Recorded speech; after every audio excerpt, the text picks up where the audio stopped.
Hello everyone, कैसे हैं आप सभी। आई होप कि सभी अच्छे होंगे।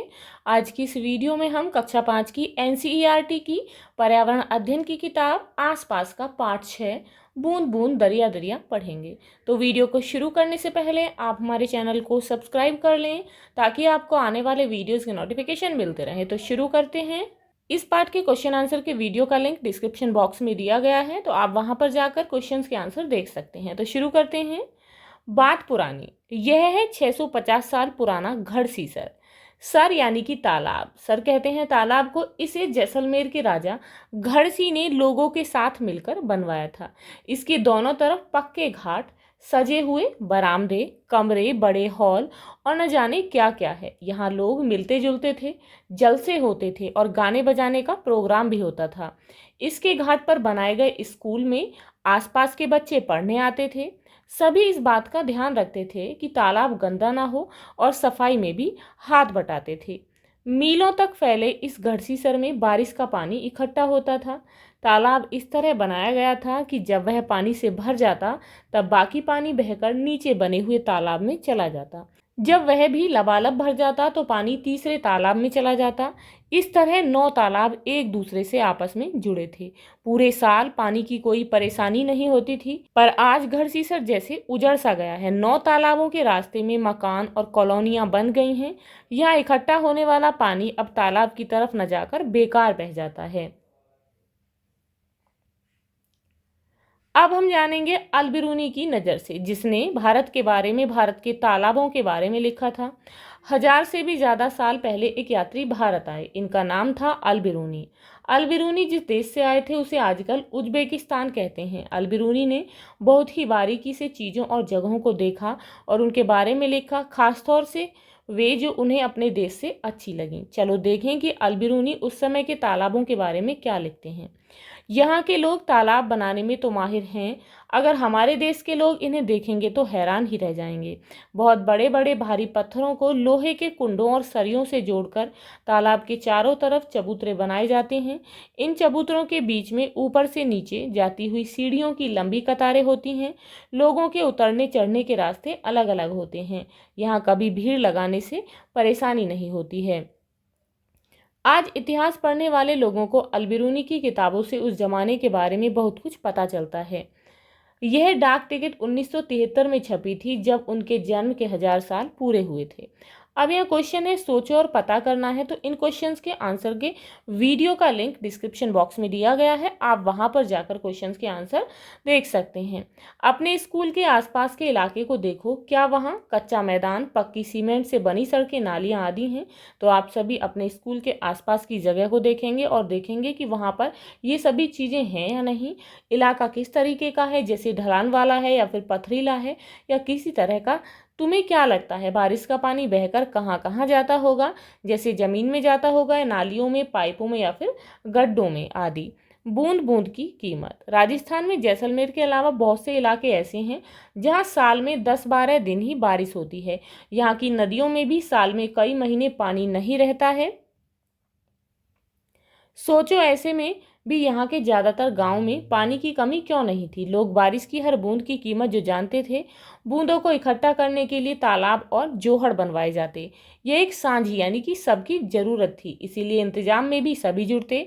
चाहे व्यापारी हो या मजदूर, तालाब में से कुछ पानी जमीन सोख लेती और इस तरह आसपास के कुओं और बावड़ियों में भी पानी पहुंच जाता। आसपास की जमीन भी नम और उपजाऊ हो जाती। घर घर में भी बारिश का पानी इकट्ठा करने का इंतजाम होता था। इस चित्र में निशान लगाओ कि छत पर बरसने वाला पानी जमीन के नीचे बने टैंक में कैसे पहुंचेगा। तो यहाँ देख सकते हैं, यहाँ पर छत पर बरसने वाला पानी पाइपों के माध्यम से इस तरीके से यहाँ टैंक में इकट्ठा होगा। तो आप इस तरीके से यहाँ पर निशान लगाएंगे। तुमने क्या कभी बावड़ी देखी है? इस चित्र को देखकर क्या तुम अंदाजा लगा पा रहे हो कि ये सीढ़ियाँ जमीन के नीचे कई मंजिल तक जा रही हैं? आप देख सकते हैं ये सीढ़ियाँ हैं। यहाँ पर पानी ऊपर से खींचने की बजाय लोग खुद पानी तक पहुंच सकते थे, इसीलिए कुछ लोग इसे सीढ़ीदार कुआं भी कहते हैं। पुराने जमाने में लोग काफिले बनाकर लंबे सफर करते थे। अक्सर लोगों का मानना था कि प्यासे यात्रियों को पानी पिलाना बहुत अच्छा काम है, इसीलिए कई जगह बहुत ही सुंदर बावड़ियां बनाई गई थीं। क्या तुम्हारे यहाँ कभी पानी की किल्लत हुई है? अगर हुई है तो उसका कारण क्या था? तो आप सभी अपने घर पर पूछेंगे कि क्या आपके यहाँ पर कभी पानी की कमी हुई है और किस कारण से हुई है। जैसे कि कुछ कारण होते हैं कि जो पाइप होते हैं पानी के, उनमें कुछ टेक्निकल खराबी हो जाती है या कोई अन्य कारण। अपनी दादी नानी या किसी और बड़े से बातचीत करो कि जब वे तुम्हारी उम्र की थी तब घर में पानी कहाँ से आता था, क्या तब और अब में कोई बदलाव हुआ है। मुसाफिरों के लिए पानी का किस किस तरह का इंतजाम होता था, जैसे प्याऊ, मशक या कुछ और। आजकल सफ़र में लोग क्या करते हैं। तो आप अपनी दादी नानी से पूछेंगे या फिर किसी बड़े से बातचीत करेंगे कि उस समय में पानी कहाँ से आता था। तो जैसे कि पानी कहाँ से आता था, पानी के लिए पहले कुओं का इंतज़ाम होता था, नहरों या फिर हैंडपंपों का। और लेकिन अब क्या है, अब जो पानी है वो दिल्ली जल बोर्ड के पाइपों के द्वारा आता है। पहले मुसाफिरों के लिए पानी के क्या क्या इंतजाम होते थे। लोग प्याऊ बनवाते थे, सुराहियों में घड़ों में पानी भरते थे, बावड़ियाँ बनाई जाती थी। और आजकल लोग सफ़र में क्या करते हैं, बोतल का पानी पीते हैं, बोतल बंद पानी का प्रयोग करते हैं। पानी से जुड़े रिवाज आज भी कहीं कहीं कई सौ साल पुराने पानी के स्रोत हैं, जैसे कि बावड़ी, तालाब, नौला, धारा आदि, जिनसे लोगों की पानी की ज़रूरत पूरी होती है। उत्तराखंड के फोटो देखो, पानी आदि पानी से जुड़े हैं कई रिवाज, त्योहार और जश्न। कई जगह तो आज भी बारिश से तालाब भरने की खुशी में आसपास मेले का माहौल हो जाता है। यह उत्तराखंड की एक दुल्हन है, आप देख सकते हैं, जो ब्याह के बाद नए गांव में आई है। वह झरने या तालाब पर जाकर सिर झुकाती है। आज शहरों में इस रिवाज का एक मजेदार रूप दिखता है। दुल्हन घर में ही किसी नल के पास जाकर पूजा करती है। पानी से ही तो जिंदगी जुड़ी है ना। क्या तुम्हारे यहाँ पानी के लिए कुछ खास बर्तन इस्तेमाल होते हैं? यहाँ देखो, इस सुंदर कुंडों वाले तांबे के बर्तन में पानी भरा जा रहा है। दूसरे चित्र में चमकदार पीला पीतल का घड़ा है। पानी भरने की जगह पर सुंदर मूर्तियां भी बनाई गई हैं। क्या तुमने कभी पानी की जगह पर कोई सुंदर इमारत बनी देखी है? कहाँ? तो यदि आपने देखी है और कहाँ देखी है तो उस स्थान का यहाँ नाम लिखेंगे। पता करो कि क्या तुम्हारे घर या स्कूल के आसपास तालाब, कुआं या बावड़ी बनी है। उसे देखने जाओ और भी पता करो। तो आप अपने घर या स्कूल के आसपास देखेंगे यह कितना पुराना है, किसने बनवाया होगा। तो आप देखेंगे कि अपने घर या स्कूल के पास जो भी तालाब या कुआं है उसके बारे में आप पूछ कर लिखेंगे कि कितना पुराना है, इसे किसने बनवाया है, इसके आसपास किस तरह की इमारत बनी है, पानी साफ है या नहीं, यानी कि पानी गंदा है या फिर साफ है, इसकी सफाई होती है या नहीं, यहाँ से कौन कौन पानी भरते हैं, क्या कभी यहाँ कोई त्यौहार मनाया जाता है, पानी कहीं सूख तो नहीं गया। तो इन सभी चीज़ों को आप पूछ कर लिखेंगे। जरा सोचो, 1986 में जोधपुर और आसपास के इलाकों में जब सूखा पड़ा था, तब भूली बिसरी बावड़ियों को एक बार फिर से याद किया गया। मोहल्ले के लोगों ने मिलजुल कर बावड़ी में से 200 ट्रक से भी ज़्यादा कूड़ा निकाला। बावड़ी ने फिर से प्यासे शहर को पानी पिलाया। इसके लिए चंदा भी मोहल्ले वालों ने ही दिया।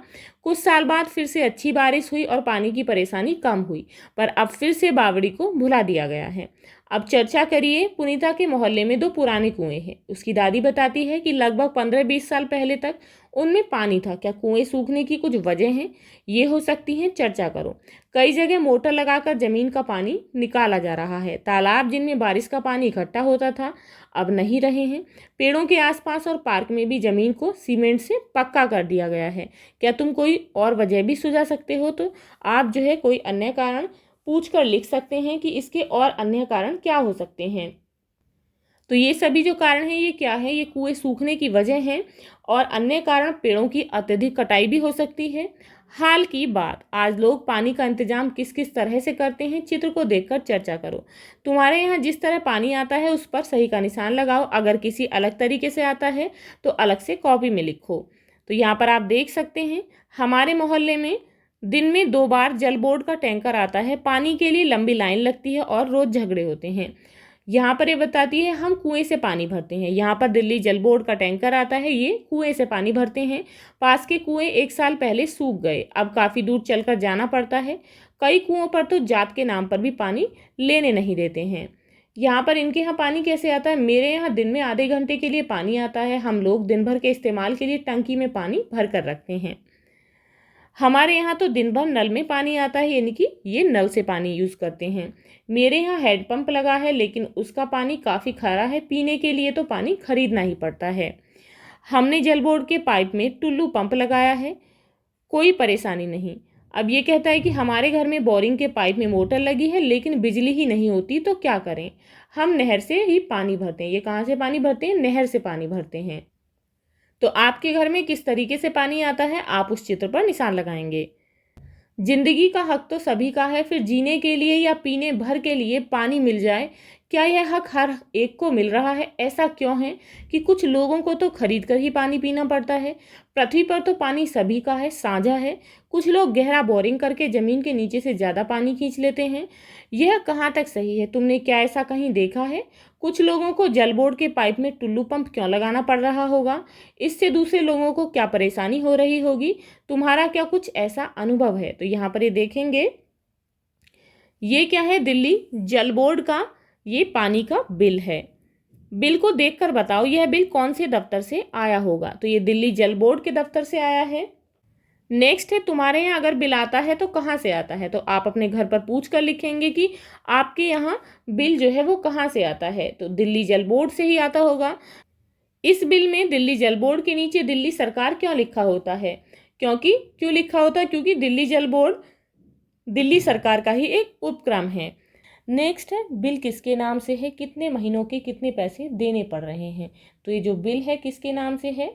तो ये श्री मोहम्मद उमर और डॉक्टर मोहम्मद शोएब के नाम से है। यह बिल 2 महीने का है, आप यहाँ देख सकते हैं। अब बच्चे यहाँ क्वेश्चन है, क्या तुम्हारे यहाँ पानी के पैसे चुकाने पड़ते हैं? क्या तुम्हारे यहाँ अलग अलग इलाकों में पानी का रेट अलग है? बड़ों से पता करो। तो आप यहाँ पर अपने घर के बड़ों से पूछकर लिखेंगे। यह मुमकिन है। आज कई संस्थाएं पानी के इंतजाम में लगी हैं। वे लोग बुजुर्गों से मिलकर यह जानने की कोशिश करते हैं कि उनके ज़माने में पानी का इंतजाम किस तरह का था। वे पुराने तालाबों की मरम्मत करते हैं और नए तालाब भी बनाते हैं। चलो देखें कि तरुण भारत संघ नाम की एक संस्था ने दड़की माई की मदद कैसे की। तो आइए शुरू करते हैं। ये हैं दड़की माई, देख सकते हैं चित्र में ये जो स्त्री है इनका नाम है दड़की माई। राजस्थान के अलवर जिले के गांव में रहती है। इस गांव की औरतों का पूरा समय घर के कामों और जानवरों की देखभाल में चला जाता था। कभी कभी तो जानवरों के लिए कुओं से पानी खींचने में पूरी रात लग जाती थी। जब गर्मियों में कुएं भी सूख जाते तो गांव छोड़ना पड़ता। दड़की माई ने पहल की और लोगों ने संस्था के साथ मिलकर तालाब बना लिया। जानवरों के चारे पानी की परेशानी कम हुई और ज़्यादा दूध मिलने लगा। लोगों की कमाई भी बढ़ी है। वे लोग अब दूध का मावा बनाकर भी बेचते हैं। तुमने इस तरह की क्या कोई खबर पढ़ी है? लोगों ने मिलकर पानी की परेशानी को कैसे दूर किया? क्या किसी पुराने तालाब या फिर बावड़ी को फिर ठीक करके इस्तेमाल किया? तो आप जो है अपने यहाँ पर जो है यदि कोई ऐसी घटना हुई है तो उसके बारे में लिखेंगे। हम क्या समझे? तो आपको जो है पोस्टर बनाओ। क्या तुम्हें याद है? पृथ्वी पर पानी सभी का है, साझा है। कुछ और ऐसे ही नारे सोचो और साथ ही चित्र भी बनाकर अपना एक सुंदर पोस्टर बनाओ। एक पानी का बिल लाओ, उसे देखकर बताओ यह बिल किस तारीख से किस तारीख तक का है। तो आप अपने घर का बिल ले सकते हैं। इस बिल के लिए कितने पैसे भरने पड़ेंगे? इनके अलावा बिल में और क्या क्या देख पा रहे हो, जैसे मरम्मत, टूट फूट आदि पर हुआ खर्च। तो ये सभी चीज़ें जो है आप बिल में देखेंगे। तो ये था आपका पाठ। आपको अब ये पाठ जो है बहुत अच्छे से समझ में आ गया होगा। तो मिलते हैं नेक्स्ट वीडियो में नेक्स्ट पाठ के साथ। If you like this video, please like and share, and if you are new on this channel, please subscribe the channel. Thank you.